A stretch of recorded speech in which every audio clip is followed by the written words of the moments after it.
આ ગાયને હતી થાક હતો, બેક્ટેરિયા હતા, દૂધ મતલબ આચારમાં દૂધ ગોઠા આવવાનું ચાલુ થઈ જતું. ઓકે. અને આચાર બંધ થવાની સંકેત મતલબ એટલે મતલબ દહીં જેવું નીકળતું એવું કહેવાય, બરાબર ને? ગઠ્ઠા થઈ જતા દૂધના, અને એ બેક્ટેરિયાનો પ્રોબ્લેમ હતો. તો આવું કેટલા સમયથી હતું એ? વીઆઈ વતરું ચાલુ થઈ ગયું હતું. અચ્છા. નમસ્કાર પશુપાલક મિત્રો, આજે આપણે એક એવા બેન કે જે લોકો પશુપાલનનો વ્યવસાય કરી રહ્યા છે, એમને ત્યાં ઘણી બધી ગાયો અને નાના નાના વાછરડાઓ પણ છે. તો આપણે એમના પરિચય સાથે જાણીશું કે એમને પશુપાલનમાં શું સમસ્યા હતી અને એમનું સમાધાન કેવી રીતે મળ્યું. તો સૌપ્રથમ તમારો પરિચય આપજો. શું નામ છે તમારું? મારું નામ બીનાબેન જિગ્નેશભાઈ પટેલ. અને તમારું ગામ? વલદરા. ઓકે. એટલે તાલુકો કયો? વલસાડ. વલસાડ.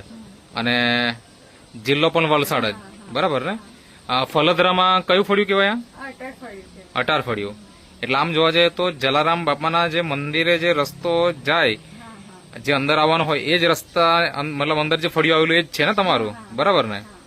તો પશુપાલનના વ્યવસાય જોડે તમે કેટલા વર્ષથી સંકળાયેલા છો? આમ તો અહીંયા હું આવીને 3 વર્ષ થયા છે.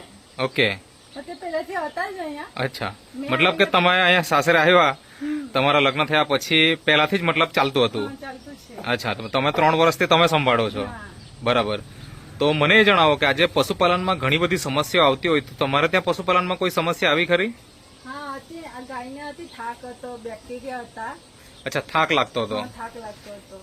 એમાં ઉઠવામાં પ્રોબ્લેમ હતો. અચ્છા, મતલબ કેવી રીતના તમને ખબર પડતી? એ ઉઠવામાં ઘણો સમય કાઢતી હતી. અચ્છા, કઈ ગાયને? આ ગાયને. અચ્છા, અને એને જ પણ, હા, એને પણ થાક, મતલબ થાક લાગતો, હાંફ લાગતો, એને લાગતું, બરાબર. હવે આ પ્રોબ્લેમ કેટલા સમયથી હતો? એ લાઈવી વતરું કરતો એ ગાયને. એટલે કેટલા સમય થયા લાવ્યાને? લાવ્યાને 2 વર્ષ જેવું થયા. અચ્છા, એટલે લાવ્યા ત્યારથી જ આ પ્રોબ્લેમ હતો જ, બરાબર. પછી એની કોઈ સારવાર કરાવી કે નહીં કરાવી? કોઈ જગ્યાએ? અચ્છા, પણ એમાં અઠવાડિયે ડોક્ટર આવતા. અચ્છા, તો શું કહેવાનું હતું એમનું? એમનું કહેવાનું હતું કે હવે આ ગાય તમે કાઢી નાખો, વધારે બીમાર રહે છે એટલે. કેમ કે એનું દૂધ બી 10 લીટર ઉપર હતું. એ દૂધ ગાયનું દૂધ બી ઓછું થવા માંડ્યું. ડાયરેક્ટ 8 લીટર થઈ ગયેલું હતું.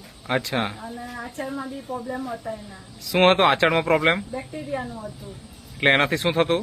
એ દૂધ મતલબ આચારમાં દૂધ ગોઠા આવવાનું ચાલુ થઈ જતું. ઓકે. અને આચાર બંધ થવાની સંકેત મતલબ એટલે મતલબ દહીં જેવું નીકળતું એવું કહેવાય, બરાબર ને? ગઠ્ઠા થઈ જતા દૂધના, અને એ બેક્ટેરિયાનો પ્રોબ્લેમ હતો. તો આવું કેટલા સમયથી હતું એ? વીઆઈ વતરું ચાલુ થઈ ગયું હતું. અચ્છા, પછી એની સારવાર ચાલતી કે નહીં ચાલતી? હા, ચાલતી હતી ને ડોક્ટર. કેટલા સમય લાવવો પડતા ડોક્ટર્સને? ડોક્ટર 2 વાર આવી જતા. અઠવાડિયામાં 2 વાર? અચ્છા, એક વખતનો ખર્ચો કેટલો થતો? એક વખતનો 500 રૂપિયા ખર્ચો થતો. અચ્છા, મતલબ 1000 રૂપિયા અઠવાડિયાનો ખર્ચો થઈ જાય.